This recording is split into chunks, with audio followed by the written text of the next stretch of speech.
Hello, everyone, and welcome to Attack of Opportunity, a chance for us to go beyond ourselves and behind the scenes and start digging in other people's backyards, peeking in their windows. That's one way I could get guests. But today we are talking to the lovely ladies of the Hideous Laughter, or Laughter Hideous. Sometimes it gets... It's a thing. The Hideous Laughter podcast, where they are running the Pathfinder Adventure Path Carrion Crown. And we are so lucky today to have not one, but two ladies of the podcast, Haley and Emily, or I should say, as the pictures, as you can see them in the video here, it's Emily on the left and Haley in the middle. Thank you, ladies, so much for being on the show today. Thank you. This is going to be really exciting. A good way to spend Sunday. Good way to spend a Sunday morning after all the technical problems I had. So let's start with Emily on the left here. How did you first know that you were a geek, a nerd, one of us? So I actually grew up watching my dad play video games from a very young age before I was really able to comprehend everything that was going on. So I just sit on his lap and watch him play Tomb Raider, Doom. I loved watching him play video games, and I think that's where it all started. Oh, wow. We could get front row seat. Here, honey, Daddy's going to kill the zombies. You just sit tight there, honey. Just click, click, click, click, click, click, click. That's I got to say, that's got to be a very unique answer to that question. And, of course, same question for you, Emily. For Haley? For Haley. Sorry, I've got the photos switched and I've got the name switched. This is going to get backwards. Sorry. That's all good. We'll fix it. Haley. Yep, we're just moving Haley to one side here. There's some live action going on here in the video. Yes, please. Sorry. Haley, same question. Yeah, so it's funny that you say that's a unique answer because coming from my family, my mom is a huge reader, so I got into books from her side, as well as my nana worked in a bookshop, and I got the all the pre-released copies of books. So I read a ton of books and all the fantasy books on that side, like my mom's side. But on my dad's side, I was in the same exact boat where I actually would play video games either with my dad or my dad would sit me there, and that's how he would watch me while he was playing video games. So that also got me interested. So between the books from my mom and the video games from my dad's side, that's kind of what got me into all of this. Oh, cool. So it's kind of an already answered. I really got to reform these questions, because my next question is, ladies, was there a defining moment for you, a gateway drug? But it sounds like mom's books, dad's video games kind of answers that question that got you into. So you've been exposed since you were children, obviously, but how long have you been a gamer? When did you go off on your own and begin playing the video games, the tabletop RPG, that sort of thing? We'll start with Haley this time. So I do not know how old I was, but I had the Nintendo 64, and I played the first video game that I played to completion and would not stop would be obviously Mario. The one where you went in the portraits. That's a basic Mario game. I can't remember the name right now. But you'd go into the little portraits, and you were going all over to the different worlds collecting the stars. Oh, is that Bowser. The mansion one? No, that's not Luigi's Mansion. That's I know it. Sorry, I just can't think of the name of it. Yeah, I can't, and it's just such a classic. But that was the first one I really played all the way through by myself without asking for help. But my family was a Mario family, and so we played every Mario game when they came out, and then got the GameCube. So kind of all around that. But that very first Super Mario game was really what set me off, and I don't know how old I was, but I was young. I think that's how I developed my fine motor skills. Okay. Emily, same question. As I got a little bit older and got into playing games myself, I was very into Pokemon. I loved the TV show. I had it on the Game Boy Advance, loved it. And did the cards as well. I would build my deck. So I started with that. I also loved the GameCube, and I played a lot of Harvest Moon and Animal Crossing. So I was into the more chill video games, and Oh yeah. just Sorry, kept I going know from there. Animal Crossing. Yeah. Yeah. It's the chill games, the hardcore gamer. All the farming ones and all the like the sim kind of stuff. They call it chill gaming. Is that right? Yeah, that's where I go now for video games like Sims, Harvest Moon, Stardew Valley, all my favorites.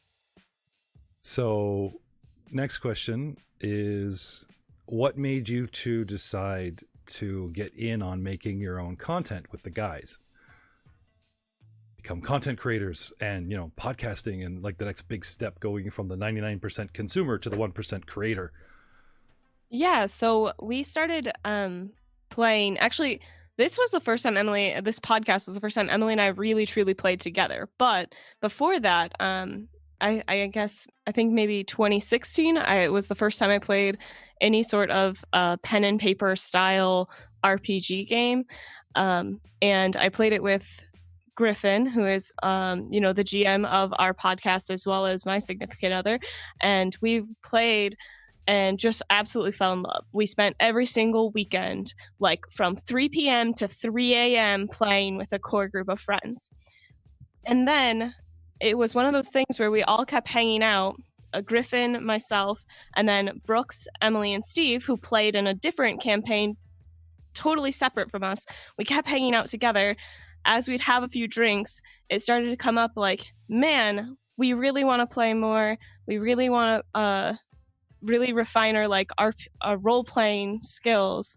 And as we continue to talk about that, at some point it was brought up, what if we did it like a podcast? And then it was talked about during those like drunken nights for probably six months before actually taking the plunge. Would you say that's accurate, Emily? Yeah, it was a long time in the works before we really started to, I felt like, shore up our plans and start thinking about characters. And then that took months and months and months on top of it. Yeah, but it shows, ladies, in your style. I mean, everyone's first couple episodes are very rough. You're getting used to the equipment or whatever, but having the chemistry of playing previously before you pod can be vital. And it shows. And like you said earlier off the air, you guys were talking about taking pictures, which I'm trying to display here in our video aspect of the pictures also mean like you're at the table with us. The audience is there at the table with you. And I think it comes through in your style of gaming, ladies. And, I don't think that meandering, we thought about it, we drank about it, we finally got off our asses and did it. No. I think that's a good move, honestly. So let me direct my next question specifically to Emily, and then we'll flip back. Was there inspiration that you guys had discussed where you saw a different content creator, or you have a favorite podcast other than your own, and it was like, yeah, I want to do that, I want to do what this these people do, kind of thing? Was there, if you follow me? Yeah. So I know a lot of us on the show have listened to Glass Cannon and fell in love with their storytelling. And so I think we took aspects from, or we were inspired by some of the other podcasts and actual play podcasts that we were listening to, but wanted to make it our own and do something different. And kind of forge our own path with what works best for our group. Glass Cannon podcast, you say? Nope, never heard of them. No. No, it's widely known. I am a huge fan. And it just occurred to me, I don't just actually go after people that are also GCP fans for this show. It's just a happy coincidence that, about a third of our guests actually know who they are and listen to them and enjoy them. I have to admit, though, I've been so busy lately, I've fallen way behind on their shows. I haven't had time to listen, but that is the curse of, being a content creator. I'd recently interviewed a guest and they said, content creators don't have time to listen to other content. They're too busy making their own. And it's a sad truth. So to hear that you guys at least had inspiration or, continue to have your own personal favorite is a nice thing to find out, at least for me. So, back to Haley. Where do you guys actually create your content? Where does the magic happen? Are you all online, Hollywood Squares, Zoom chat like us? Are you guys all around the table, sticking mics in the pool table corner holes? Like, where's the magic happen? So it's good that you asked this to me actually, because so when I told you that Griffin and I fell in love with Pathfinder, well, that we took that and we made a table. We made a 7.5 foot by 4 foot table, and it is a full-on gaming table that we made ourselves. It is in our home, and then I work for an acoustical tile company, and so I was able to get that clearance, and so we have acoustical tiles all the way around our room. So it occurs in our spare bedroom in our home, which is now a full-on gaming studio, basically. No, that's good. That's good. I recently made the transition to the basement myself after son goes to college and jump in that room, and then daughter goes off to Japan and jump in that room. And now it's like, nope, gotta go downstairs where there's room to have more than a single person. So back to Emily, how long have you guys been creating this show or content in general? Did you have content before Hideous Laughter? Was this your first go? This was our first go with making an actual play podcast. We've been running for about a year and a half now. We recorded for a little while to bank up a few episodes in reserve before we released, but that started, I believe, in the summer of 2018, and we've been releasing ever since. I remember you guys suddenly popping up on the scene, as it were, in 18, and Carrion Crown. There's a couple other pods, like more than just a few that are your competition. But like I said, there's just something about your gang and your approach that is, shall we say, identifiable. Better than a Yeti in a restaurant sitting in the center of the table. Way better than for audio quality, and a little bit more focused than just like crit drink. You guys, it's obviously you're having a good time and imbibing, but you guys are players and you are there to play. And I think that's one of the biggest draws to your show. How many different? Next question, next person. How many different shows do you have? Just the one? So we actually have two. Well, we have one full-time street, like what's it called? Where the audio is. One full-time podcast?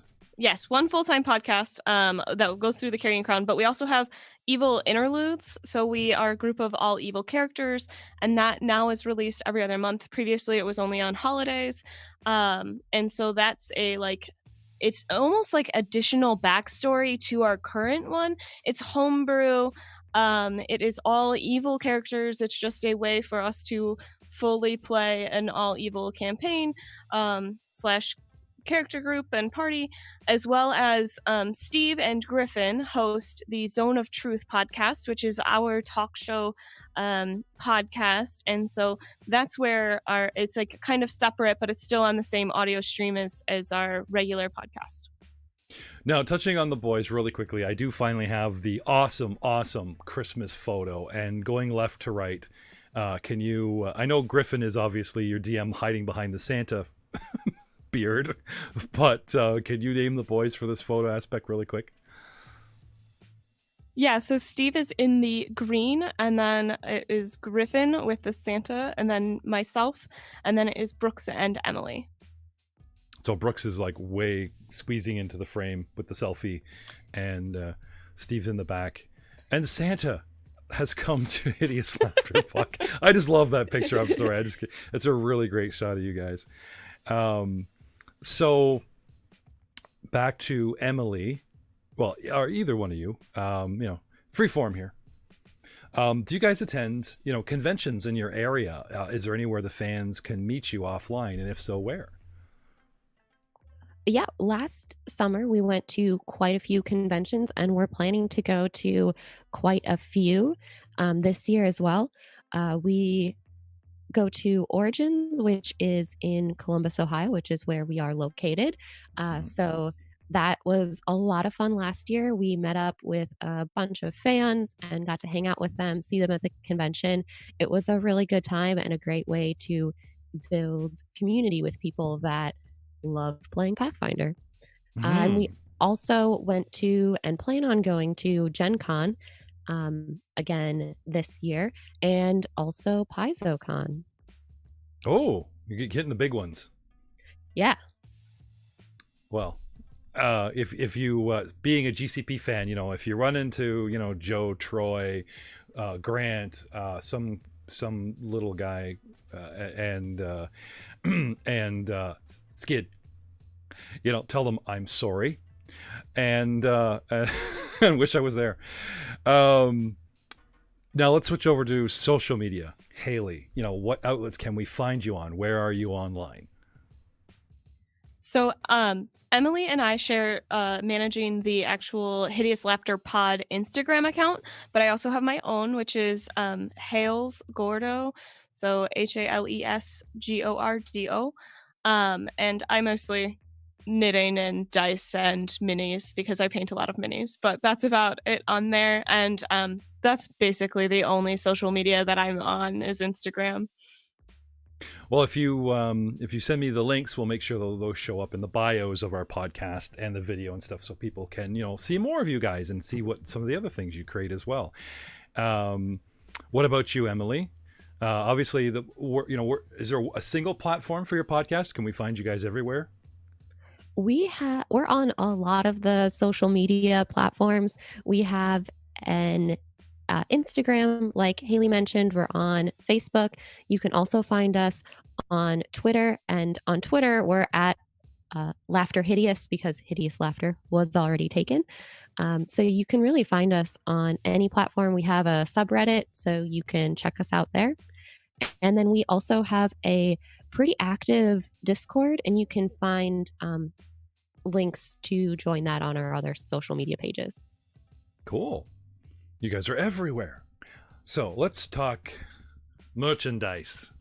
How about, I love the actual logo. It's the skull with the red eyes, very lich like, with a mouthful of little ha ha ha Joker type laughter. The skull is caved in with what looks like a green D20 gem. The Hideous Laughter logo is coming forward with the splatter behind it. It really is a great logo. Where'd you guys get your hands on this? Did you make it yourselves? Actually, one of the members of our Discord, he actually did our character art as well in that Nightmare Before Christmas style, if you guys have seen that. That's also on our website. We were looking for a new logo, and we kind of put our feelers out there on both Twitter and our Discord, and he came forward and said, "Hey, I'd love to give it a shot." So this is kind of what he came up with after we talked to him and he saw our previous logo. And we love it. Obviously, it's great. And can you slap it on a t-shirt for the world? Do you guys have any merchandise out there? Put it on a mug, a t-shirt, a banner? No? Yes, we actually have an Etsy store, and it is Hideous Laughter Pod on Etsy when you look for it. I'll also shoot you this link as well. And it has all of our t-shirts. It has some hats, and it has Zone of Truth t-shirts as well, and hoodie. Oh, and one marvelous thing, which is a fanny pack. And it's the funniest thing ever. A Hideous Laughter fanny pack? I'm all yeah. in. I'm down with dad jokes and dad being, old. Sorry, you were saying? Oh, I think it's hilarious. We've actually had someone buy it, and I adore it. Oh, you've sold one fanny pack. You're watching the Teespring, as it were. Oh, no, yeah. I know the feeling. We didn't actually have Attack of Opportunity merchandise, and I had a fan email us and say, "Hey, I want that on a hoodie." And oh yeah, sure, done. Da, da, da, da. It's like, oh wow, it's just such a great feeling when someone buys your stuff. It's very validating. So a couple optional questions, ladies. You don't have to answer these, but I do find that the world loves to know them. Starting with Emily, what do you do for a living when you're not around the table with the gang? I am a graduate researcher. So I'm working for my PhD in food science. Oh, really? hmm So So I does that get you at like into the work like a nutritionist kind of thing, or? so I am not in the sphere of nutrition. I'm more into food safety. So working with food companies to make sure that Oh, food doesn't yes. spoil and you don't have pathogens uh, Mm-hmm. inside of it. Food science in general, though, is really about how to formulate food products. So, coming up with new flavors and line extensions of Oreos, or how to make uh, kind of a new product like Mio flavored water, stuff like that. It's all the Yeah, food scientists figuring out how to formulate it. and making it safely. Yes, yes. Safety is a number one priority. Oh, okay. Well, Haley, top that. No, just kidding. Haley, what do you? Sorry, I'm a greengrocer by trade, so it's like, yeah, I'm feeling you because we have that kind of concern as well. How about you, Haley? So, like I mentioned, I work for acoustical tile panel company. My degrees are in chemistry and chemical engineering, but since then I've gone to more of an operations based role. So I help manage and am the lean facilitator for the manufacturing plant and help out all over the plant, trying to make improvements. I'm basically supposed to be, I think my actual title has champion in it because they think I should be starting all of the changes. Haley the champion. I like it. I thought it was absurd when I got it, but hey, it's what I do. Oh, no, that's great. That's absolutely great.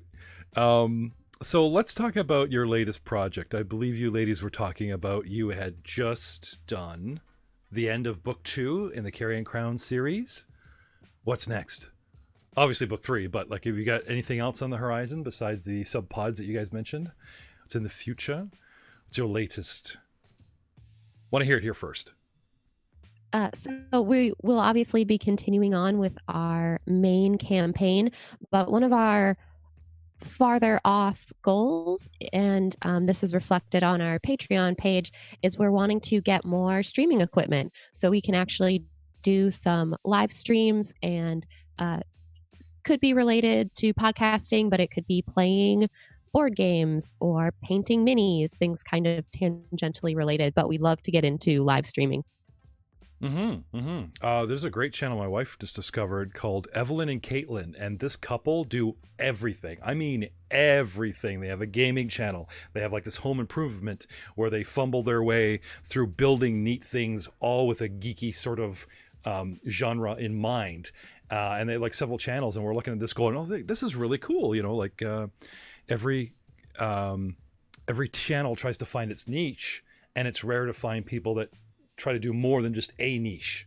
So if you guys can stream like a platitude of ideas and hit several, boxes to check off, then more power to you guys. That's great. So our final question. So sad to see you guys go, but what's in the future for you guys beyond streaming? Anything? Have you guys been, approached by any big companies? We're going to see you guys on the faces of Hideous Laughter cereal. What kind of aspirations do we ladies have, or is it just sort of a see how we go? So it's been teased a little so far. I'm not sure how far it's gone, but there's a potential partnership coming up with another podcast to release a separate podcast, which we're hoping will help grow our listenership in a little bit more of the Starfinder direction. So that's coming up. It's not a full cast. It's a split between two different podcasts. So that's coming up. I don't know how much has been teased yet, so I don't want to blow the secret. I know who you're talking about. I know who you're talking about because I know you hang out in his Discord server. So I'll say this: possibly a former guest of mine. Yes, maybe. Oh, okay. See, this is great because now everyone will hit every video I ever made trying to figure out who that. Thanks for that. No, that's great. Crossover in the community is something I love to see. I mean, this is one of the reasons why when I ran out of our own cast and some of the people that share music with us, I just started hunting down on Twitter and other content creators going, hey, let's let's talk about you. But it is the attack of opportunity where, after 30 years of gaming, if I have an anecdote, I will, stick it in there. But you ladies have been great. Thank you so much for being on the show. You've kept me in my place. I haven't gone on too many tangents, which I'm sure the audience will appreciate.